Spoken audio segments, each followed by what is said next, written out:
25 de noviembre, Día Internacional contra la Violencia de Género. La Rioja se ha dejado sentir en las calles en numerosos actos y manifestaciones. La plataforma 8 de marzo ha vuelto a concentrarse en la capital con el lema "Rompe tu silencio y alzamos tu voz".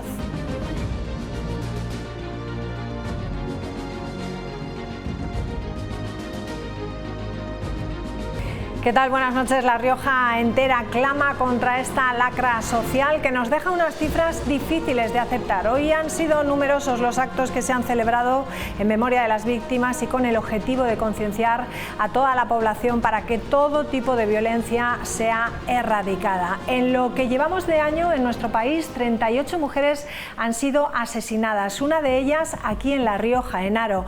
Desde que hay registro en el año 2003, 1.333 mujeres han sido asesinadas. Los agresores presentan un mayor riesgo para sus víctimas. Casi 20.000 de ellas han sido avisadas ya por los cuerpos policiales de que su maltratador ha agredido ya a otras mujeres. Esto supone un 20% más que hace un año. En nuestro país hay identificados más de 80.000 agresores, atentos a este dato, 80.000 agresores persistentes denunciados por agredir a 2 o más mujeres. Por todo ello, hoy ha habido, como decimos, numerosas manifestaciones en contra de estos hechos. La campaña del Ministerio Nacional de Igualdad se centra en la violencia vicaria. La actriz Esther Expósito narra la historia de un padre que secuestra a su hija para hacer daño a su expareja. Una crueldad que no solo es ficción, porque desde que hay registro, 65 menores han sido asesinados, 3 solo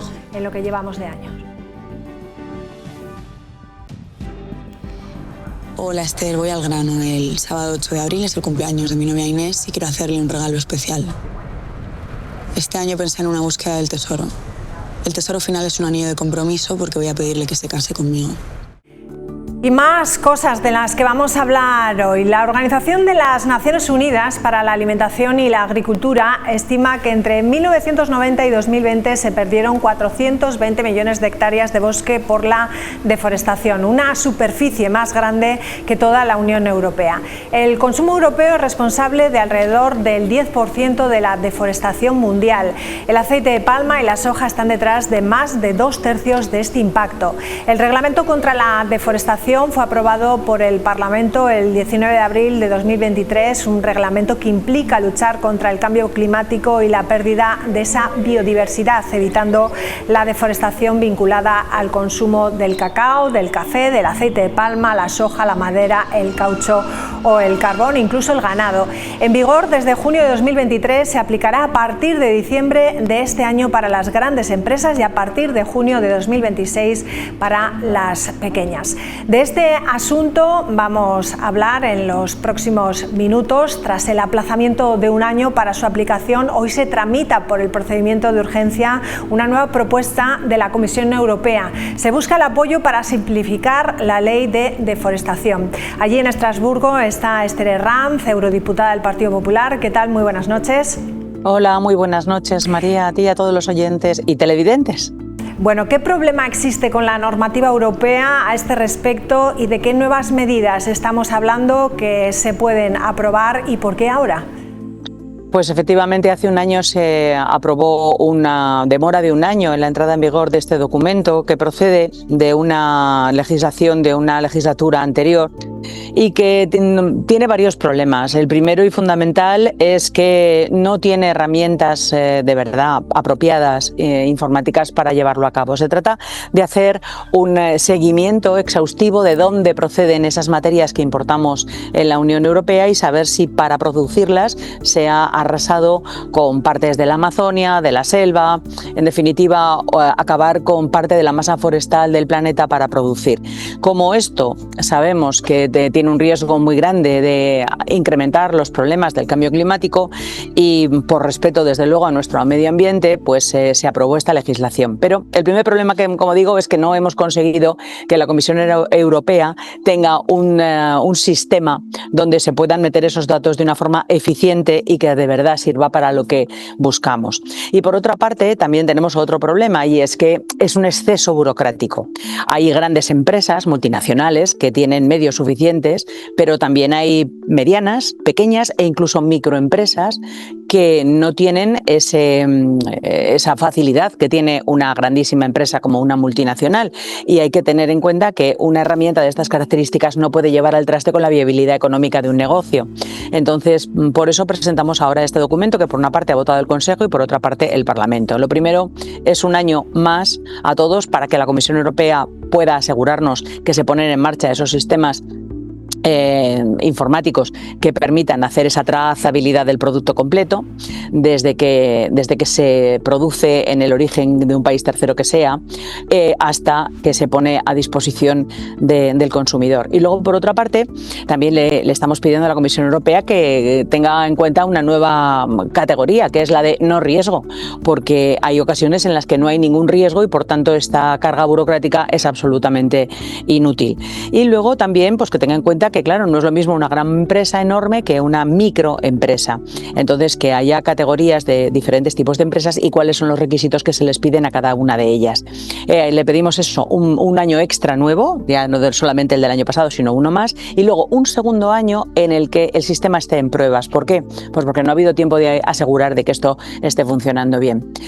A lo mejor en La Rioja pensamos que no nos afecta. Bueno, pues tengo que decir que ayer tuvimos una reunión con Garnica Playwood, nuestra empresa señera de Nájera, que sí que está afectada por esta legislación. Los supermercados también lo están, porque hay muchas ocasiones en las que nosotros tomamos productos o compramos productos en los super que proceden parte de sus materias primas de este origen. Todos, quien más y quien menos, toma cacao. Bueno, pues el cacao es una de las cosas que también se ven muy afectadas por esta legislación, o el café, por ejemplo, también. El té también lo es. Por tanto, vamos a votar una misma línea que ha seguido el Consejo para que la Comisión Europea tenga ese tiempo extra para poner las cosas en orden, para que todas las empresas estén en orden y que nadie le llegue una multa muy grande de dinero porque no haya habido un tiempo suficiente para poner en marcha el sistema, sino que esto se haga de una forma lógica, sensata y sobre todo que no dañe al tejido empresarial, pero nos permita preservar nuestro medio ambiente. Si, por ejemplo, ese sistema no estuviese listo, al final el Partido Popular apoyaría un nuevo aplazamiento, por ejemplo. El aplazamiento va incluido en unas de las propuestas que se van a votar en esta semana en Bruselas, en Estrasburgo. ¿Por qué? Pues porque el sistema no funciona y, por tanto, como no funciona, como no tiene operatividad, no podemos exigirles a las empresas que hagan algo en un sistema que no está comprobado que funcione. Por eso aprobamos un año más otro año de pruebas en el que todos tengan la obligación de hacerlo, pero que se vea si está funcionando el sistema o no antes de imponer sanciones a ninguna empresa europea por este asunto. Pero sí que es verdad que hay que tener en cuenta que este sistema también puede ser útil para controlar, digamos, algunos desmanes que se producen a través de países terceros y que llegan productos a nuestro territorio europeo que no tienen estas garantías. A partir de ahora será mucho más fácil, teniendo esa trazabilidad, evitar algunos de los fraudes que se están cometiendo en la actualidad con respecto a algunos productos. El Pleno decidía tramitar esa propuesta, como dice, de la Comisión Europea por ese procedimiento de urgencia. ¿Qué llevaba a acelerar ese proceso? ¿Podría existir alguna presión de empresas o de Estados miembros? En absoluto. El problema está en que el aplazamiento de un año que se aprobó hace un año para este año 2025 pues va a finalizar a 31 de diciembre de este año y solo queda un pleno, que es el de diciembre, para poder cerrarlo. Ahora se vota en el Consejo, se vota en el Parlamento esta semana, se produce una semana de trílogo, de negociaciones interinstitucionales, Consejo, Comisión y Parlamento, y todo tiene que estar preparado para votarlo en el mes de diciembre, en el plenario de diciembre, la semana del 15 de diciembre, para que ese año extra que se quiere dar al sector y a la Comisión Europea para que hagan las cosas, pues esté en orden, porque si lo votamos en enero ya estaríamos votando un reglamento que ha entrado en vigor y serían los tipos de tramitación serían distintos. Así que por eso es la urgencia, porque hay que hacerlo ya, porque se ha visto que en este año no han sido capaces la Comisión de dotarnos de ese sistema que necesitábamos. La propuesta reduce obligaciones a micro y a pequeñas empresas de países de bajo riesgo. ¿Qué implicaciones tiene esto para los productores europeos y para esos países exportadores? Pues fundamentalmente para los europeos es muy importante, porque las microempresas, que son muy chiquititas y que no tienen la posibilidad de tener hacer esas inversiones que cuestan este tipo de programas informáticos, pues buscarles una cosa que realmente se adapte a ellos. Y luego, con respecto a darles una categoría de sin riesgo, es que hasta ahora no se había tenido en cuenta, pero es verdad que hay sectores en los que no tiene sentido porque no hay riesgo ninguno, porque no viene ningún producto de ningún sitio que corra el riesgo de haber deforestado para producirlo. Pues pongámonos en una situación en un país en el que realmente las cosas, como por ejemplo Noruega, no tiene ningún sentido que una microproducción de un país que está regulado, el entresaca de árboles está absolutamente regulado y es absolutamente controlado, pues tengamos que proponer a un productor silvicultor pequeño de un pequeño pueblo noruego una serie de requisitos que no tienen sentido. Lo decíamos al principio, la ONU estima que se han perdido 420 millones de hectáreas de bosque entre 1990 y 2020 y que el consumo europeo provoca el 10% de esa deforestación mundial. ¿Puede esta ley, incluso con esas simplificaciones, reducir de verdad ese impacto? ¿Es lo que se persigue realmente? Lo que perseguimos nosotros es, desde luego, tener el menor coste posible para nuestro medio ambiente. Esa fue la intención con que en el año 2023 se aprobó este reglamento. Pero realmente nosotros no somos los grandes culpables. Europa solo es un 10% del ataque, pero nuestra parte hay que cumplirla. Lo que hagan las demás regiones del mundo, pues es una responsabilidad de cada uno de ellos. Pero es verdad que los países en vías de desarrollo, de donde se sacan este tipo de materias primas, han abusado de su medio y han hecho auténticas tropelías que todos sabemos. Pues por ejemplo, es muy conocido el tema de la Amazonia. Es verdad que ellos tienen que tener unas vías de desarrollo y tienen que tener sus producciones para poder vender sus productos y tener mejoras en su en su nivel de vida y en su sociedad, pero también es verdad que hay que cuidar el entorno y que todos, al final, el planeta es de todos y todos tenemos que colaborar. La parte de la Unión Europea está hecha, la parte de la Unión Europea está en camino de tener su reglamentación ya en marcha, su sistema en marcha, pero lo que hagan los demás no les podemos obligar. Estas cosas son así, para eso existen las organizaciones internacionales en cuanto al clima, el medio ambiente o la industria o el comercio, que son las que tienen que dar a sus asociados esas pautas de trabajo. Nosotros no podemos hacer más, no regulamos el mundo.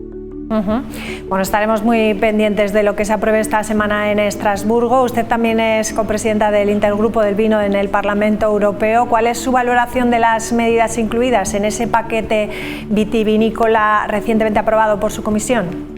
Bueno, pues estamos ya al final de la tramitación, estamos ya en negociaciones interinstitucionales a nivel técnico, estamos esperanzados en que podamos incluir esa financiación de las medidas como el arranque con dinero europeo.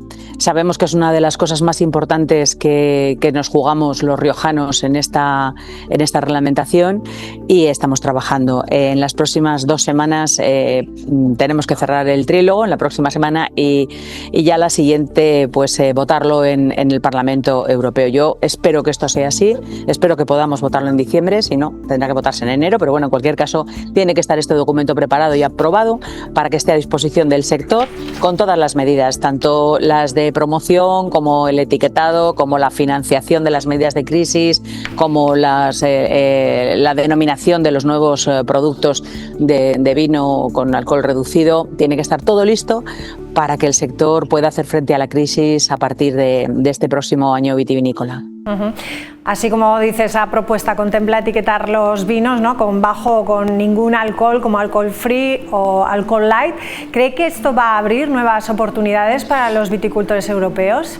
Pues efectivamente el sector del vino ha sido consciente de que el consumidor quiere un producto con menos alcohol. Existe todavía, por supuesto, el consumidor que quiere el vino como lo conocemos hasta ahora, pero ahí es verdad que un nuevo consumo, un nuevo paquete de consumidores que buscan un consumo menor de alcohol y es verdad que el sector ha sido muy sensible y está trabajando en ello. Ahí es verdad que hay variedades que tienen más graduación alcohólica que otras, pero también es verdad que hay procesos que se pueden producir al vino para rebajar su carga alcohólica. Y en ese campo pues estamos discutiendo si ha de llamarse alcohol reducido o bajo en alcohol. y tenemos que llegar a un acuerdo con el Consejo y la Comisión para que el etiquetado sea claro, sea fácil para el consumidor, no dé a entender cosas que no son, sino que diga exactamente lo que es, y tenemos que tener en cuenta que también tenemos muchas lenguas, por tanto tiene que verse claro en todas las lenguas de Europa. Y estamos trabajando bien. Aquí en el Parlamento hemos llegado ya a una posición que es la de alcohol reducido, Reduced Alcohol, y esperamos que en el Consejo y en la Comisión, bueno, pues que entre todos consigamos lo mejor para el consumidor y lo mejor para el sector, que es lo que más nos importa.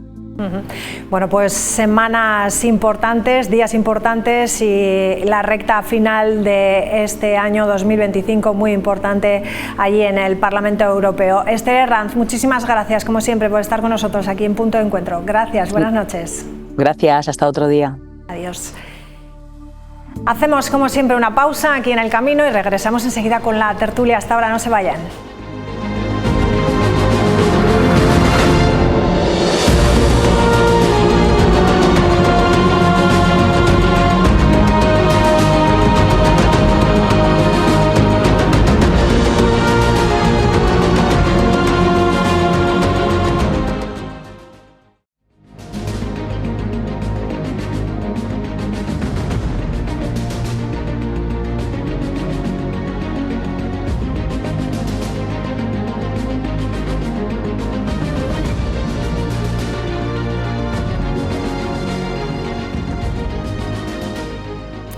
Bueno, pues estamos ya de vuelta, lo prometido es deuda. Vamos a comenzar ya con la tertulia. Saludamos a Luis Fernández, ¿cómo está? Muy buenas noches. ¿Qué tal? Bienvenido. María. Claudia Martínez, ¿qué tal? Muy buenas noches. Buenas noches, bienvenida. María. Y Ángel Iñiguez, ¿qué tal? Muy buenas noches. Bienvenido. Bueno, vamos a comenzar hablando en el Día Internacional contra la Violencia de Género sobre todos estos datos. La Rioja se ha dejado sentir en las calles en numerosos actos y manifestaciones. La plataforma 8 de marzo ha vuelto a concentrarse en la capital con el lema "Rompe tu silencio y alzamos tu voz". También en el Parlamento ha habido un acto destacado.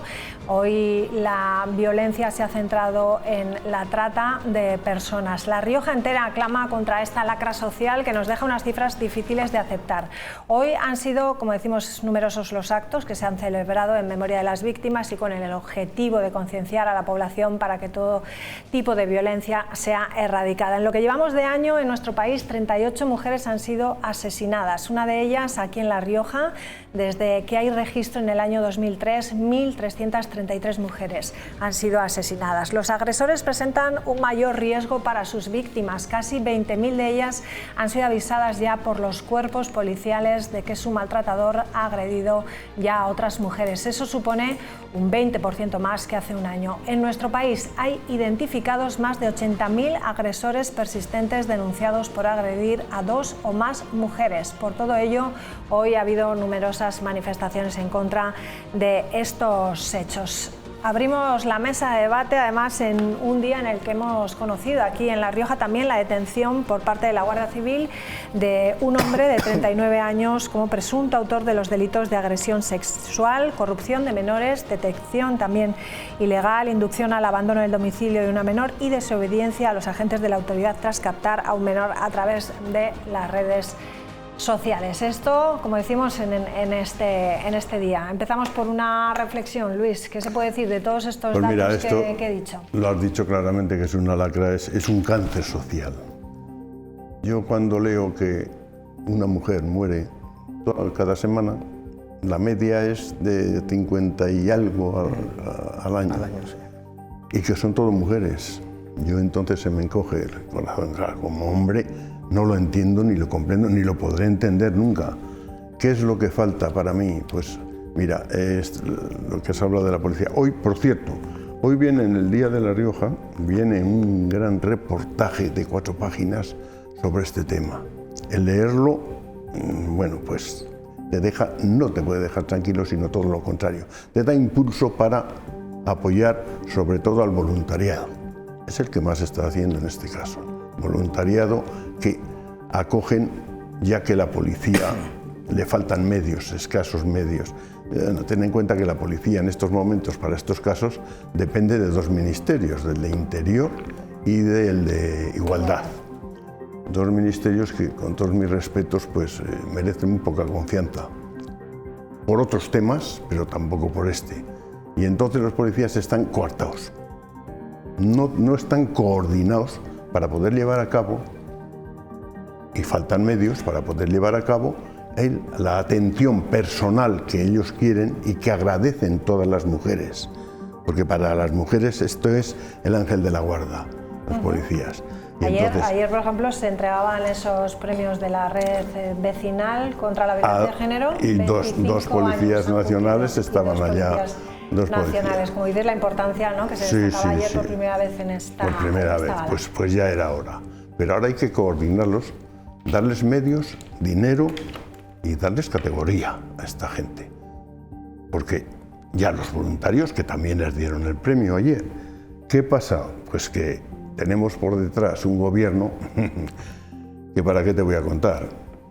A las mujeres que han sufrido este maltrato, pues mira, les dan unas pulseras compradas ahí en no sé dónde, en China, que valen 2,50, cuando estas mujeres tienen que llevar unas pulseras de 100 euros. Y ¿para qué te voy a contar también con la ley del sí es sí? Pues mira, con la ley del sí es sí de este gobierno socialcomunista, con la ley del sí es sí, pues han salido a la calle 1000 que sepamos, porque luego han dejado de contarlo, 1000 y pico de toda esta gente que estaba en la cárcel. Estaban ya con sentencia en la cárcel. Pues ahí los tienes disfrutando de ellos. ¿Qué van a hacer estos? ¿Qué ejemplo van a dar esta gente? Pues van a ir otra vez, lo que ha pasado hoy, por lo que nos has contado, de esta persona aquí en La Rioja. Pues que inciden, reinciden. Entonces esto es un problema de la sociedad y nos tenemos que mentalizar todos, absolutamente todos, y cooperar y colaborar. Pero es un problema también del gobierno, que el gobierno, para mí, fracasa, porque eso es una jaula de grillos, ese gobierno que tenemos en este momento. Y en esa jaula de grillos cada uno va por un lado. Y ya os he puesto dos ejemplos claros, pero hay muchos más. Entonces, vamos a ver si el gobierno espabila un poco, intercede, y nosotros nos mentalizamos y mentalizamos a nuestros hijos. Sobre todo mentalizar a nuestros hijos. Muy importante. Mira, Claudia, decía Luis, importante el número de agresores que están en las calles. Decíamos antes, 20.000 víctimas de ellas han sido ya avisadas por los cuerpos policiales, están en riesgo de que están con personas que han agredido también a otras mujeres, que eso es un 20% más que hace un año, y también que hay identificados más de 80.000 agresores persistentes denunciados por agredir a dos o más mujeres. ¿Qué podemos decir de todos esos datos? Me sumo completamente a su discurso. Creo que hoy es un buen día para hablar desde la serenidad, desde el respeto y sobre todo desde la responsabilidad, porque cuando hablamos de víctimas de violencia de género no estamos hablando de ideologías ni de bandos, hablamos de vidas rotas, hablamos de mujeres que son tratadas de una forma en la que no se merece absolutamente nadie, y por eso creo que la respuesta debe de ser eficaz, debe ser responsable y eficaz. En este sentido, la respuesta no puede ser un eslogan, como decía muy bien Luis. La respuesta tiene que ser contundente, la respuesta tiene que basarse en datos, la respuesta debe de basarse en instituciones sólidas, en recursos que lleguen a tiempo y sobre todo siempre pensando que lo primero son las víctimas de violencia de género.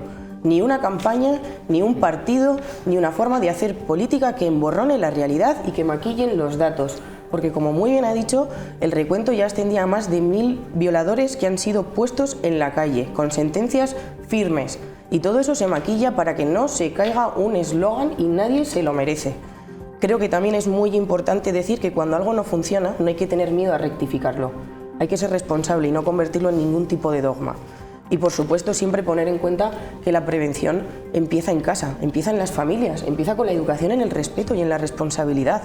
Evidentemente tenemos que estar siempre acompañados de un marco legal claro y sólido, pero en ningún caso se puede sustituir lo que viene siendo la comunidad, porque sin una comunidad de respeto, las leyes no protegen al ciudadano y viceversa, no funcionan. Entonces yo creo que el Estado de Derecho debe de ser una guía fundamental, una guía para proteger sin dividir, una guía para garantizar la justicia sin ideologías, una guía para actuar sin convertir el dolor de las víctimas en una munición política. porque al final las únicas que siguen sufriendo son las mujeres, son las ciudadanas y no son las mujeres, porque creo que en este problema no solo entra en juego el papel de la mujer maltratada, entra en juego la familia entera y las personas que quieren a esa persona. Y en estos momentos y en estos casos se revientan familias enteras. Y creo que eso hay que tenerlo con un poquito de conciencia y sobre todo con responsabilidad. Una responsabilidad clara. Como mencionaba muy bien Luis, pues yo voy a señalar también esos dos ejemplos tan claros y tan buenos que has utilizado. Sí, sí. La ley del solo sí es sí, fenomenal. Yo creo que cuando se promulga una ley estrella, lo primero, evidentemente, es celebrar la intención, pero creo que lo inmediato y lo segundo es, evidentemente, exigir un funcionamiento real.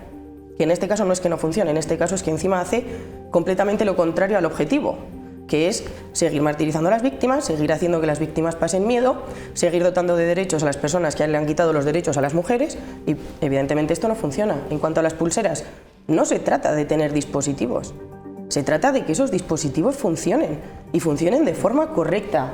Lo que no puede ser es que haya fallos en las migraciones de localización, que haya pérdidas en las congelaciones del GPS, que las previsiones de roturas de los materiales asciendan a un 20%.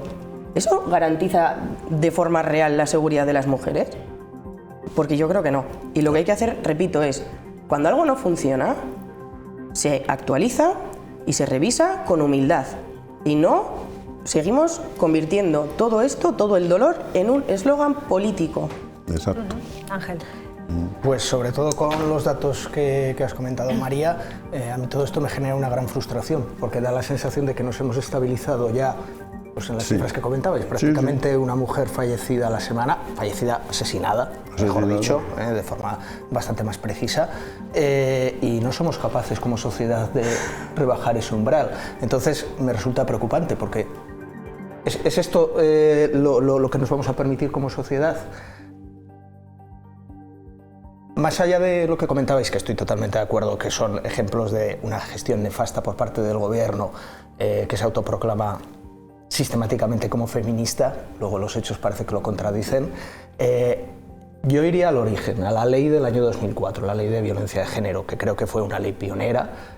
Todos reconocimos y reconocemos la utilidad que ha tenido en el transcurso histórico durante estos 20 años, pero tiene excesos y también tiene defectos que siguen sin corregirse y que yo creo que en buena medida están propiciando en los distintos ámbitos, en el de justicia, en el ámbito educativo, en el ámbito sanitario, propician que no seamos capaces como sociedad de reducir ese umbral de las 52, 53, 60 víctimas mortales. Hablo porque hay muchas más en las que nos hemos instalado.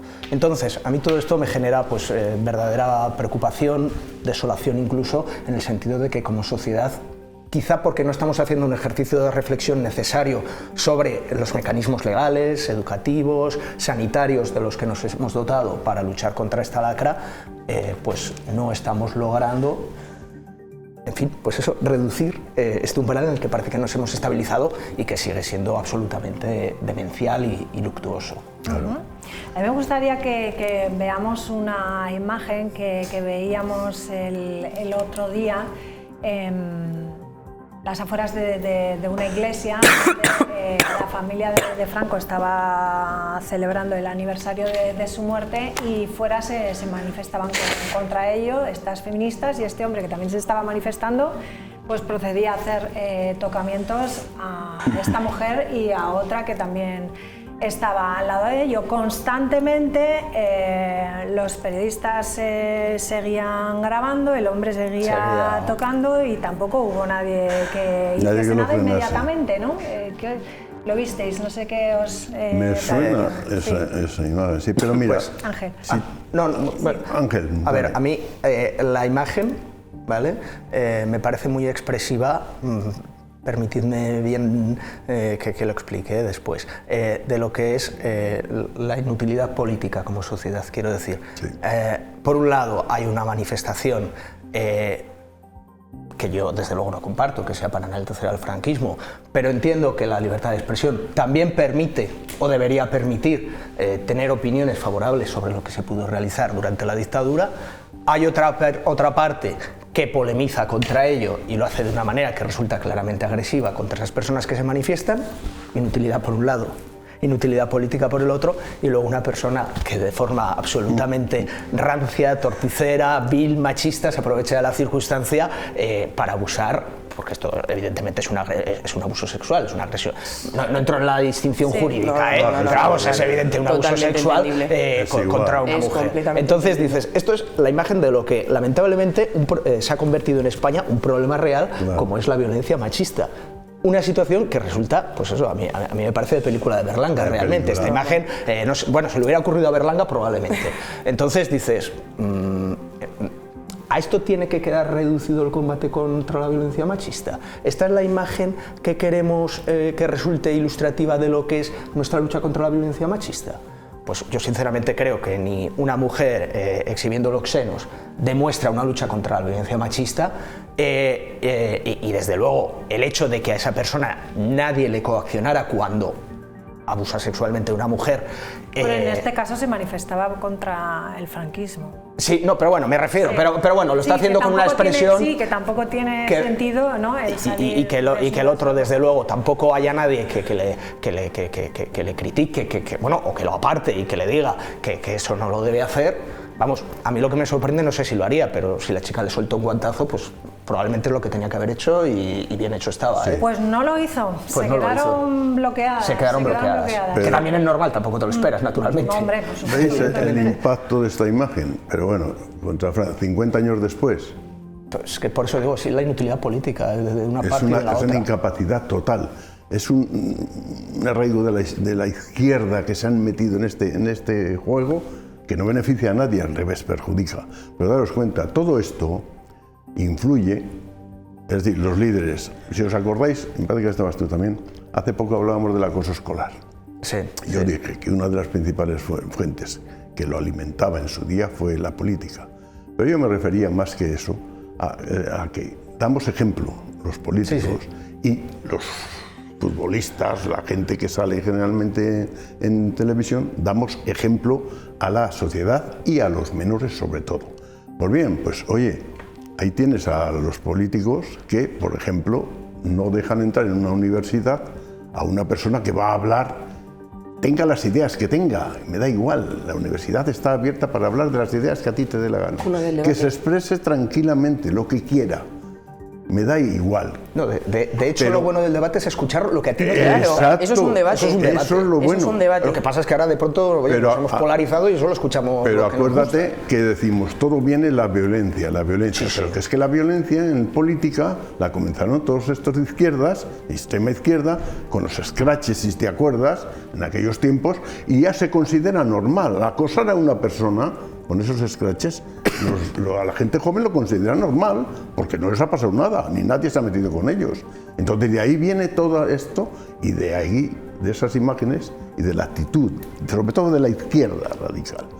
De ahí viene todo este tema de la violencia machista y bueno, llámale como quieras. No sé si estará todo el mundo de acuerdo con lo que dices, además yo creo que concretamente este señor creo que era más bien falangista, creo, ¿eh? No lo sé, este señor, sea lo que sea, lo que es completamente despreciable. Creo que no hace falta tener ni un pensamiento ni el otro para ser una persona despreciable. Creo que este tío se ha aprovechado de un clima que evidentemente, yo creo que viene de nuestro gobierno, cuando se crean debates absurdos y cosas que ya no se van a cambiar, y lo que nos interesa es enfrentar a la población, porque así vamos a seguir, pues bueno, ocupando Moncloa, básicamente. Y creo que no se puede en ningún caso defender una conducta así. La mujer esté vestida, esté sin ropa, a mí la verdad que esa manifestación o esa forma de manifestarse no me representa como mujer, la verdad. Pero creo que dentro de la libertad de expresión, como muy bien mencionabas, cada persona es libre para hacerlo como considere que tiene que hacerlo, y en ningún caso eso está justificado, igual que pasó con la candidata mexicana, en ningún caso. Creo que aquí falta educación, falta límites claros, falta un marco legal claro y falta sobre todo humanidad y sentido común. Sí. Y a mí me hubiera gustado que aprovecharan, no sé, a hacer un estudio psicológico de este tipo, quiero decir, porque realmente me refiero a que empezaran a decir, no, es que la educación cultural que tiene, lo que comentabas, no, es que es falangista, no sé qué tal. Bueno, yo lo digo porque salió con una sí, no me refiero, pero que ellos, dices, no es que me lo inventé no, por eso no, pero me refiero que dices, es una cuestión de psicología realmente, porque hay mucha gente que a lo mejor ha vivido, oye, en en una otro educación, contexto, bueno, o sea, mi así es padre, indefendible. mi tío, quiero decir, fueron educados en el franquismo, por poner un ejemplo, o sea, y no han hecho eso en la vida, ni se Claro les que no. ocurrió hacer Ni un se- lado. ni se Entonces les digo que ocurre. también me gustaría un análisis psicológico Sí. individual de este No, tipo de sí. perfiles, Sería porque bueno. es que me resultan completamente Este está para ajenos. encerrar. Bueno, para encerrar, Este está por eso, para encerrar. Mira, me en este son caso yo- completamente ajenos, Pero no los Ángel, entiendo. metiéndome un poco más con el gobierno, acuérdate Por salir, las dices. que salían, por salir del Mira, tema. lo iba a decir yo ahora también. Las que Luis, siempre salían... todo la culpa la tiene el gobierno, ¿verdad? Es que Total, sobre todo salían en las capillas también enseñando los senos, sí, que han, sí. que han estado en el gobierno, que han estado en este Sí, sí. gobierno, Sí, ojo, sí, sí, sí. A ver, esas en este que caso salían enseñando vemos a un, habíais dicho que era falangista, ¿no? Sí. falangista. Bueno, con una actitud despreciable. Yo a lo que me refería cuando hablaba de que no existe una ideología que marque este tipo de conducta es que, por ejemplo, también hemos visto a varios ministros hablar sobre mujeres como si se intercambiaran Por supuesto. cromos o poniendo a dedo en puestos públicos por los trabajos que realizarán luego a puerta cerrada. No es una cuestión de ideología, tenemos que romper esa barrera y la gente se tiene que dar cuenta de que es una cuestión de todos, por todos y para todos, para Eso una te doy convivencia también justa. Toda la razón, Toda la razón, ¿no? En el que hemos visto actitudes Ni unos de ni gente otros, pública eso que es. no ha salido la gente a Eso echarse se me ha las pasado. manos. Acordaros de la frase de soy A la cabeza. feminista porque soy socialista. Sí, ¿Dónde pues- está pues- ahora? pues mira. Este tipo ¿Dónde de está? actitudes, ¿Dónde de todas está? maneras, Mira el señor van Ábalos, que vinculadas, pasado yo mañana creo, va a entrar. mucho al poder, a la posición de poder que ejerce uno. Cuanta más posición de poder ejerce, sinceramente, considero que tiene una actitud más machista. ¿Vale? Hay algo vinculado al ejercicio del poder, según lo tenemos concebido por lo menos en nuestra sociedad occidental, Sí. que en fin, tiene como ese componente, ¿no?, que dicen testosterónico, que me parece a veces incluso agresivo. Venga, vamos con... Luego hay otros- perfiles de líderes, No, por supuesto, evidentemente, pero por supuesto. como concepto general el poder es bastante machista, el supuesto. ejercicio del poder es bastante machista. Venga, os lanzo algunos datos que hemos conocido hoy de un estudio de pioneros y reflexionamos un poquito sobre ello y seguimos con otros asuntos. El 36% de los jóvenes riojanos dicen que sienten esa soledad no deseada, que existe un desconocimiento también de la soledad entre los propios jóvenes y los profesionales. La población más afectada sigue siendo la gente mayor. Los factores que influyen son socioeconómicos. Las mujeres son las que más sienten soledad, aunque aquí en La Rioja, según este estudio de pioneros, dicen que los hombres en caso extremo de soledad son quienes más lo manifiestan.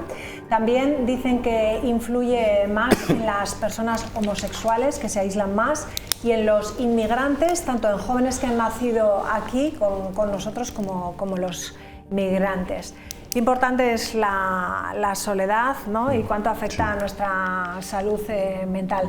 ¿A qué se puede deber, por ejemplo, eso, que el 36% de los jóvenes riojanos sientan una soledad no deseada? Es un dato que me llama mucho la atención. Puede Este ser. estudio no desglosa esas causas, no pregunta o no profundiza en las causas, ¿sabes? No. Tendremos que mirarlo Lo detenidamente, anuncian. sí. Vale, Sí. vale. No, será interesante conocer las causas, porque claro, a lo mejor sienten que se encuentran más solos porque las relaciones personales que tienen cada vez son menos plenas, quiero decir, plenas, sí. tienen más relaciones, porque lógicamente todas las interacciones que tenemos a través de teléfono móvil, de redes sociales, no dejan de ser interacciones sociales, pero a lo mejor resultan menos satisfactorias y de ahí viene esa sensación de soledad.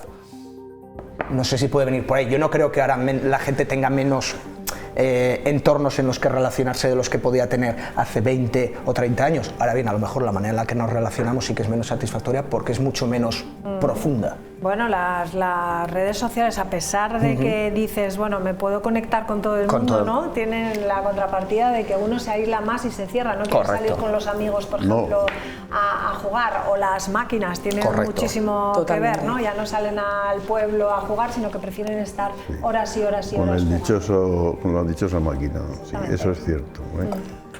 Pero, bueno, No. Sí, tú. Luis. Adelante, sigue, por favor.